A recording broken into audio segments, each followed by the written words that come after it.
Hello students. बेटा आज हम फिजिक्स का फर्स्ट यूनिट स्टार्ट करते हैं। इससे पहले हम मैथमेटिक टूल्स के बारे में हमने स्टडी किया है। जो मैथ्स के कुछ फॉर्मूले जैसे ट्रिग्नोमेट्री हो गया, डिफरेंशिएशन हो गया, इंटीग्रेशन हो गया, क्वाड्रेटिक इक्वेशंस हो गई, ठीक है, और कुछ बेसिक फॉर्मूले जो फिजिक्स में हमारी हेल्प करते हैं डेरिवेशन के लिए, फिजिक्स को अंडरस्टैंड करने के लिए, वो हमने पढ़े हैं। ठीक है, आज हम फिजिक्स का फर्स्ट यूनिट स्टार्ट करेंगे जहां से हमारा सिलेबस स्टार्ट होता है। ठीक है, और सबसे पहले हम बेसिक नॉलेज जो है उसके बारे में स्टडी करेंगे। फिजिक्स की जो बेसिक नॉलेज है वे कहां से फिजिक्स का ओरिजिन हुआ, किस क्या क्या चीज हम स्टडी करेंगे फिजिक्स के अंदर, उस चीज की स्टडी आज हम फर्स्ट यूनिट के अंदर करेंगे। फर्स्ट यूनिट मैंने यहां पे लिखा है जैसे physical world and units and measurement. ठीक है, तो ये फर्स्ट यूनिट है हमारा, और उसमें फर्स्ट जो पार्ट है इसका फर्स्ट पार्ट हमारा है फिजिकल वर्ल्ड।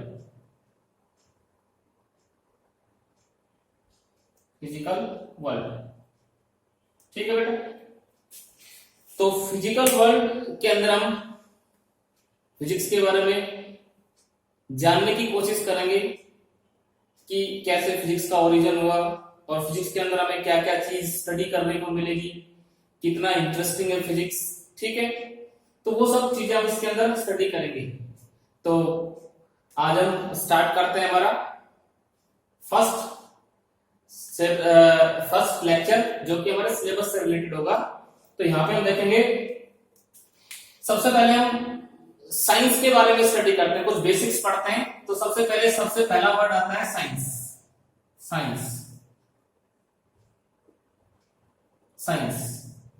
तो बेटा साइंस जो है वो एक लैटिन वर्ड है।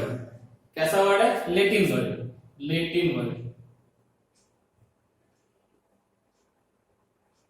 वर्ड। ठीक है, और लैटिन वर्ड कौन सा? साइंटिया।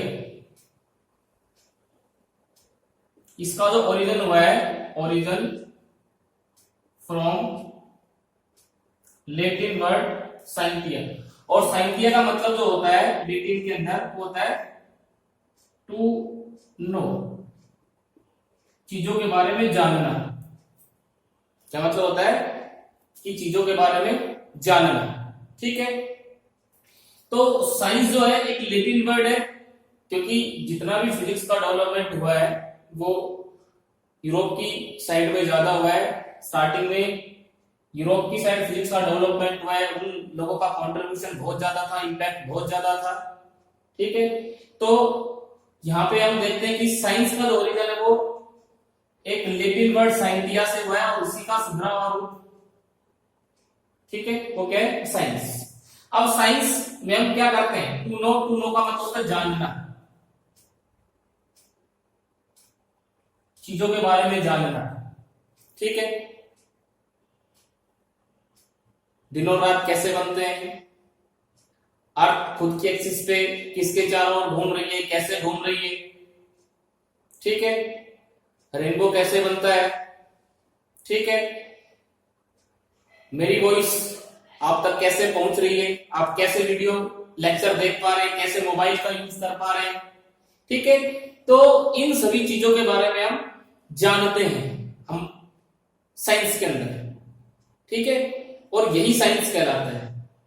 क्या कहलाता है? साइंस कहलाता है। तो यहां पे देखो साइंस क्या होता है, इसको अगर हम डिफाइन करें तो साइंस की मैं डेफिनेशन लिखना चाहूं तो साइंस एक्चुअली क्या होता है? एक ऑर्गेनाइज्ड नॉलेज होती है।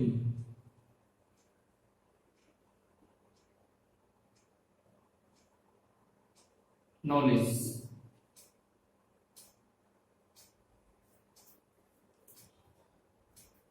क्या होती है? Organised knowledge.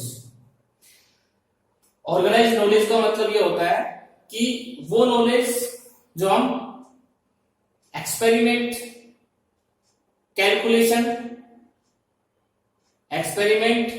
कैलकुलेशन के बेसिस पे गेन करते हैं, ऑब्जर्वेशन एक्सपेरिमेंट, ऑर्गेनाइज नॉलेज का मतलब होता है the knowledge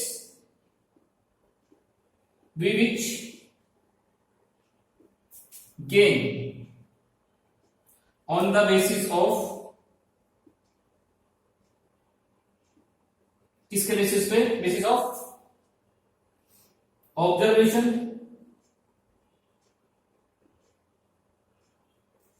experiment experiments and calculation.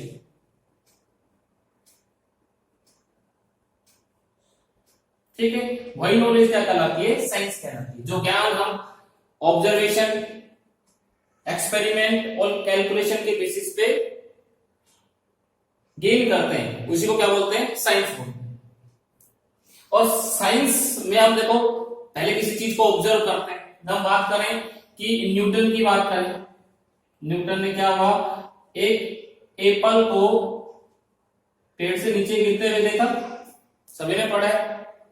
ठीक है, तो उसने क्या किया, ऑब्जर्व किया। क्या किया, ऑब्जर्व किया कि ये एप्पल जो है कि नीचे क्यों गिर रहा है। सबसे पहले उसने क्या किया, ऑब्जर्व किया। ठीक है, उस ऑब्जर्वेशन के बेसिस पे उसने एक्सपेरिमेंट करके देखे, लैब में गया, लैब में जाकर के उसने अलग अलग चीजें ऊपर से नीचे डाल करके देखी और उन एक्सपेरिमेंट के बेसिस पे कैलकुलेशन की। क्या कैलकुलेशन की कि भाई कोई चीज कितनी तेजी से नीचे गिरती है, इस हाइट से गिरेगी तो कितनी तेजी से नीचे आएगी।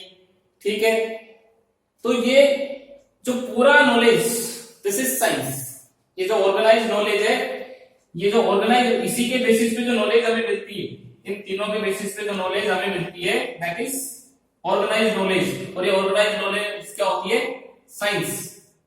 ये हमारी साइंस होती है। और साइंस किससे ओरिजिनेट हुआ है, science Latin word scientia originated.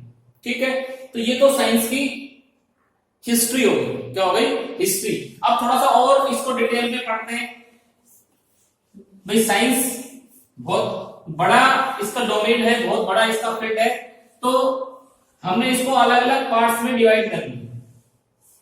अलग अलग पार्ट्स में डिवाइड कर लिया तो साइंस, जिसके अंदर हम एक ऑर्गेनाइज नॉलेज के बारे में पढ़ेंगे और उसमें भी हमने अलग अलग पार्ट्स कर लिए, क्योंकि ये ऑर्गेनाइज नॉलेज जो है इसका जो फील्ड है बहुत बड़ा है। कोई एक आदमी, कोई एक इंसान इसको पूरा स्टडी नहीं कर सकता, तो उसके हमने अलग अलग ब्रांचेस बना लिए। ये इसमें पढ़ेंगे हम, ये ऑर्गेनाइज नॉलेज इसमें पढ़ेंगे, ये चीजें हम इसमें पढ़ेंगे। तो इसको हमने दो हिस्सों में बांट दिया। एक को नाम दे दिया फिजिकल साइंस, फिजिकल साइंस, और एक को नाम दे दिया हमने बायोलॉजिकल साइंस।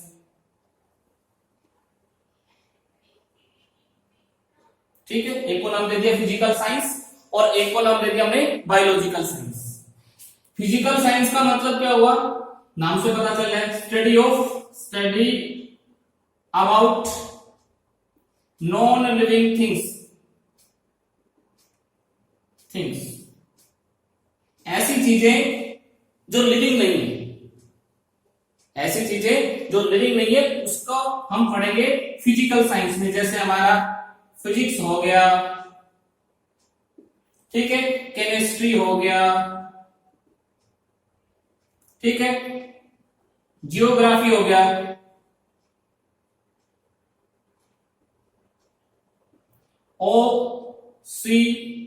ओशिनोलॉजी हो गया। ठीक है, तो बहुत सारी ऐसी ब्रांचेज हैं जिनके अंदर हम नॉन लिविंग थिंग्स की स्टडी करते हैं। एस्ट्रोनॉमी हो गया, जो हम इसके बारे में स्टडी करते हैं, अंतरिक्ष के बारे में। ठीक है, तो ये सारी नॉन लिविंग थिंग्स के बारे में जहां पढ़ेंगे, उसको एक नाम दे दिया, उस ब्रांच को, उसको नाम दे दिया हम फिजिकल साइंस। और जहां पे हम लिविंग थिंग्स के बारे में पढ़ेंगे, स्टडी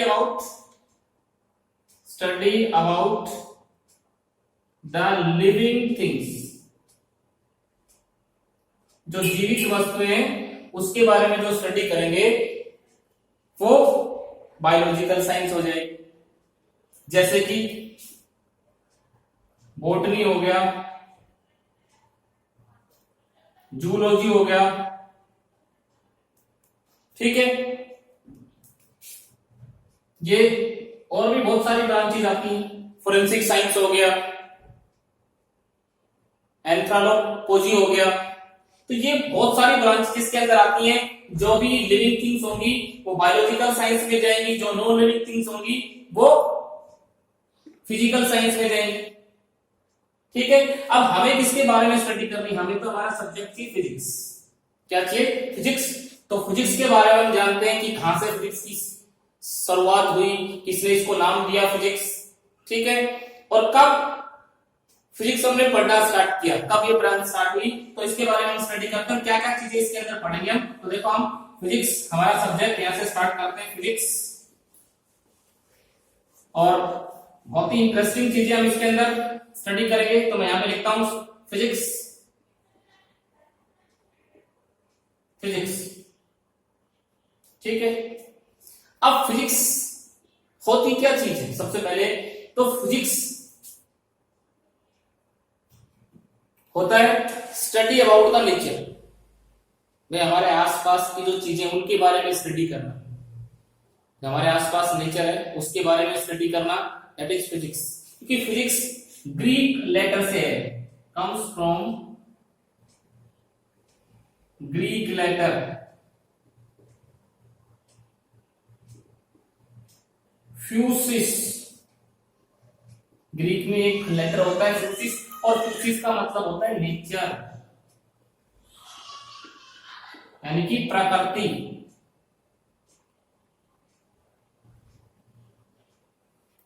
तो फिजिक्स के अंदर हम किसके बारे में स्टडी करेंगे, प्रकृति और उसके फेनोमेनास के बारे में, nature and natural phenomena, nature and natural phenomenas के बारे में स्टडी करेंगे। तो मैं यहां पे लिख सकता हूं the study about nature and natural phenomenas, phenomena. Natural phenomena क्या हो गया भाई, जैसे बारिश होती है, रेनिंग, रेनिंग एक नेचुरल फेनोमेना है, हम चाहेंगे बारिश हो जाए तो नहीं हो सकती। तो क्यों बारिश होती है, क्यों रेनिंग होती है, उसके बारे में स्टडी करना, उसके कॉज के बारे में स्टडी करना, क्या क्या कंडीशंस में बारिश होती है। Making of day and night, हम देखते हैं हर 12 घंटे बाद रात हो जाती है और 12 घंटे के बाद फिर दिन हो जाता है। तो दिन और रात का बनना कैसे बनता है, उस चीज के बारे में स्टडी करना, उसके पे क्या रीजन है, उसके पीछे उस चीज को स्टडी करना, क्यों दिन और रात बन रहे। इसी तरह से रेनबो का बनना, अर्थक्वेक हो गया, ब्लोइंग ऑफ विंड, हवा का चलना, फ्लोइंग ऑफ वाटर, वाटर का बहना, ठीक है। द ग्रोथ ऑफ प्लांट्स, पौधे का बढ़ना, ये सारे नेचुरल फेनोमेना है, ये सारे क्या है, नेचुरल फेनोमेना है। और मेकिंग ऑफ क्लाउड्स, तो ये सारी चीजें क्या है, नेचुरल फेनोमेना है। और इस नेचुरल फेनोमेना की स्टडी हम किसके अंदर करेंगे, फिजिक्स के अंदर करेंगे। फिजिक्स एक लैटिन वर्ड फ्यूसिस से आया है, और फिजिक्स को जो नाम जो फिजिक्स दिया वो 350 BC, मतलब आज 2020 ईयर्स, भाई 2020 चल रहा है, तो हम क्या मानते हैं, जीरो से स्टार्ट करना स्टार्ट किया। और उससे पहले भी 350, जीरो से 350 पहले, before the birth of Christ,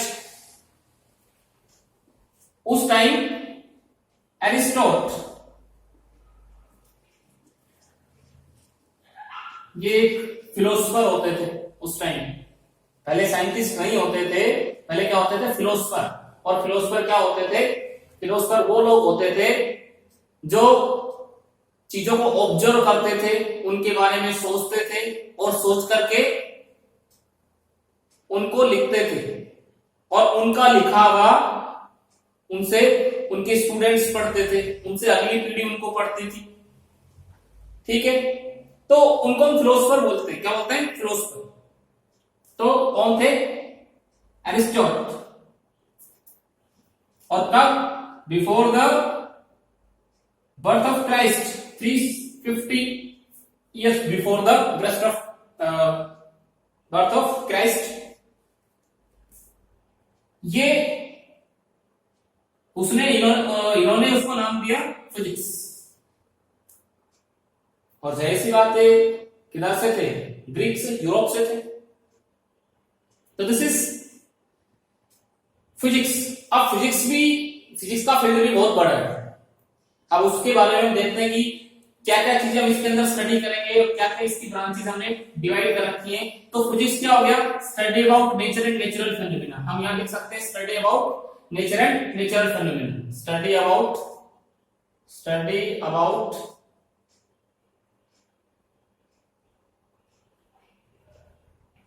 nature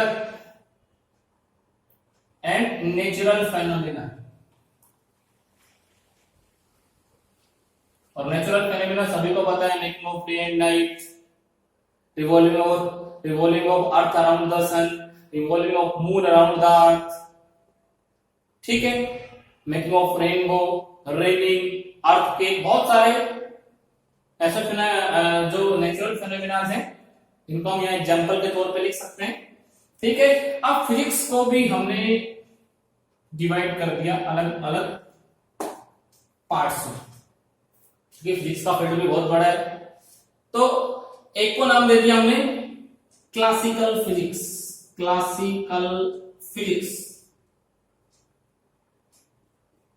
ठीक है, और एक को नाम दे दिया हमने मॉडर्न फिजिक्स।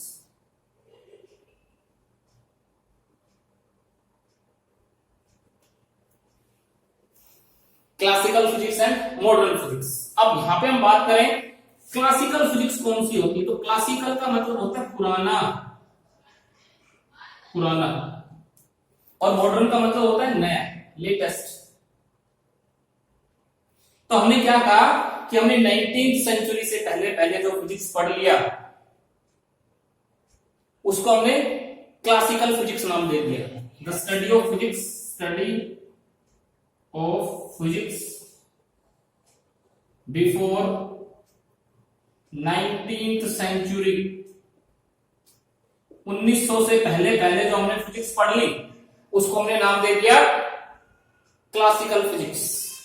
और क्लासिकल फिजिक्स में हमने क्या क्या पढ़ा? क्लासिकल फिजिक्स में हमने मैकेनिक्स पढ़ा, क्लासिकल फिजिक्स का हमने इलेक्ट्रोडायनामिक्स पढ़ा, क्लासिकल फिजिक्स का हमने थर्मोडायनामिक्स पढ़ा, क्लासिकल फिजिक्स का हमने वेव ऑप्टिक्स पढ़ा, क्लासिकल फिजिक्स के अंदर हमने ऑसिलेशन पढ़ा, ठीक है। बहुत सारी ब्रांचेज लिखते जाएंगे, बहुत बढ़ जाएंगे। तो जो फिजिक्स 19th सेंचुरी से पहले डेवलप हो चुका, 19th सेंचुरी में जो डेवलप हो चुका उस साइंस को हमने क्लासिकल नाम दे दिया, पुराना फिजिक्स। और मॉडर्न फिजिक्स लेटेस्ट जो स्टडीज फिजिक्स की चल रही है, यहाँ पे लोग PhD कर रहे हैं, नए नए रिसर्च कर रहे हैं, दैट इज मॉडर्न फिजिक्स। और वो study of physics after 19th century. अब जो हम फिजिक्स पढ़ रहे हैं कैसा है? वो मॉडर्न फिजिक्स है। कैसा फिजिक्स है? मॉडर्न। और मॉडर्न फिजिक्स में देखो बेटा क्या क्या आता है? क्वांटम मैकेनिक्स,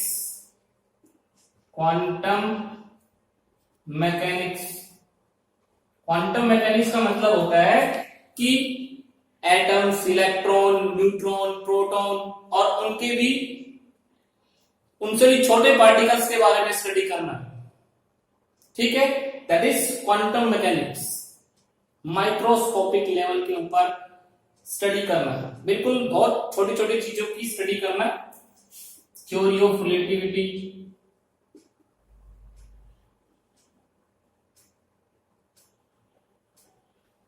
जो माइक्रोस्कोपिक ऑब्जेक्ट लाइट की स्पीड से ट्रेवल करते हैं उनके बारे में स्टडी करना, दैट इज मॉडर्न फिजिक्स। ये क्या होती है? मॉडर्न फिजिक्स, ठीक है। तो ये पूरा का पूरा हमारा बेसिक्स है फिजिक्स के बारे में। ठीक है, अब यहाँ पे इससे आगे हम चलते हैं, थोड़ा बेसिक से आगे बढ़ते हैं और यहाँ पे देखेंगे हम कि फिजिक्स के अंदर जो हमने अलग अलग ब्रांचेस पढ़ी, तो हम 11th क्लास में पूरा का पूरा क्लासिकल फिजिक्स पढ़ने वाले हैं। 11th क्लास में पूरा का पूरा क्लासिकल फिजिक्स पढ़ेंगे। पुराना फिजिक्स जो है 19वीं सेंचुरी से पहले लोग जो बता गए, जो लिख गए किताबें, उसके बारे में हम स्टडी करेंगे। पूरा का पूरा क्लासिकल फिजिक्स पढ़ेंगे। और 11th और 12th में एशिया जो रीजन होता है हमारा, उसमें हमें छोटे छोटे लेवल पे एक बार सारा फिजिक्स पढ़ा दिया जाता है, go through the world physics. ठीक है, अब यहां से देखो हमारा फर्स्ट पार्ट फिजिकल वर्ल्ड। क्या है? Physical world. फिजिकल वर्ल्ड का मतलब फिजिक्स का वर्ल्ड। इसके अंदर हम फिजिक्स के बारे में पढ़ेंगे। क्या पढ़ेंगे कि फिजिक्स के अंदर क्या क्या चीजें हमें स्टडी करनी, कितना इंटरेस्टिंग है फिजिक्स। क्योंकि जब भी किसी चीज के बारे में, मान लो हमें कहीं घूमने जाना है, मान लो मुझे जयपुर जाना है, तो मैं पहले इंटरनेट पे सर्च करता हूँ क्या क्या घूमने की चीजें हैं। पहले थोड़ा थोड़ा ब्रीफ देख लेता हूँ, भाई हवा महल देखने का है, ठीक है, और संगानेर गेट देखने का है, और सेंट्रल पार्क जाना है मुझे। तो वो पहले हम इसमें फिजिक्स के अंदर फिजिकल वर्ल्ड के अंदर हम यही पता करेंगे फर्स्ट मिनट में हम क्या क्या चीज पढ़ने वाले हैं। ठीक है, तो ये हमारा फिजिकल वर्ल्ड। अच्छा, फिजिक्स जो है उसमें हमें दो चीजों की जरूरत होती है। एक तो फिजिक्स का प्रिंसिपल जो होता है, प्रिंसिपल दो चीजों पे डिपेंड। एक तो होता है यूनिफिकेशन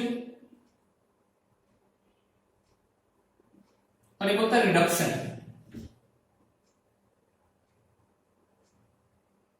एक होता है यूनिफिकेशन और एक होता है रिडक्शन। यूनिफिकेशन का मतलब ये होता है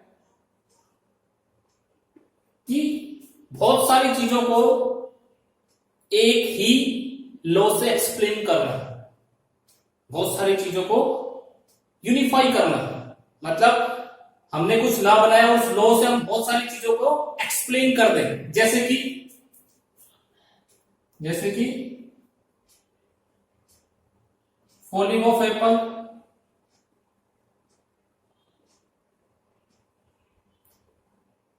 मूविंग ऑफ या rotation of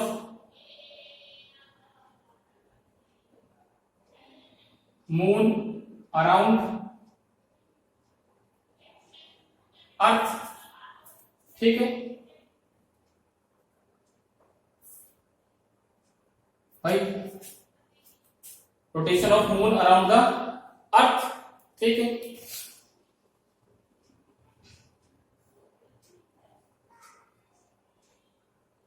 falling of rain drops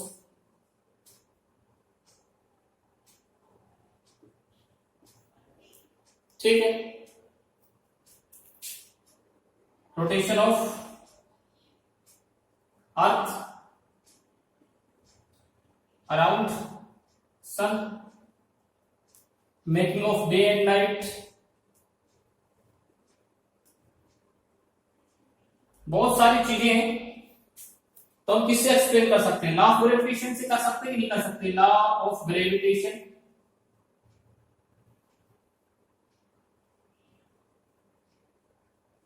इसके लिए अलग अलग लॉ नहीं बने हुए। बहुत सारी चीजें जिनको हम एक ही लॉ से एक्सप्लेन कर सकते हैं, दैट इज यूनिफिकेशन का। हम जिसके अंदर यही करते हैं, एक्सपेरिमेंट करते हैं और हम देखते हैं कि भाई जो हमने लॉ बनाए हैं उसमें से किस लॉ के अंदर ये फिट बैठता है, उसको यूनिफाई करते हैं। यानी बहुत सारी चीजों को एक ही लॉ से एक्सप्लेन करना। फॉलिंग ऑफ एप्पल, पेड़ से एप्पल गिरता है ग्रेविटेशन के कारण। अर्थ घूमती है सन के चारों ओर ग्रेविटेशन लॉ के कारण। मून घूमता है अर्थ के चारों ओर ग्रेविटेशन लॉ के कारण। Falling of rain drops gravitational force के कारण। ठीक है, making of day and night gravitational force के कारण। तो बहुत सारी चीजों को एक ही लॉ से एक्सप्लेन करना, तो हम फिजिक्स के अंदर यही करते हैं कि अलग अलग चीज के लिए अलग अलग प्रिंसिपल नहीं बनाते, यूनिफाई कर देते हैं इस चीज को। क्या कर देते हैं? यूनिफाई। भाई इन चीजों को हम एक ही इससे एक्सप्लेन कर सकते हैं। दिस इज इसका फंडामेंटल प्रिंसिपल, ये इस चीज का fundamental principle. Newton's law of motion में बहुत सारी चीजें हम एक्सप्लेन कर जाते हैं। इंडक्शन का मतलब ये होता है कि चीजों को छोटा छोटा करके स्टडी करना, टू स्टडी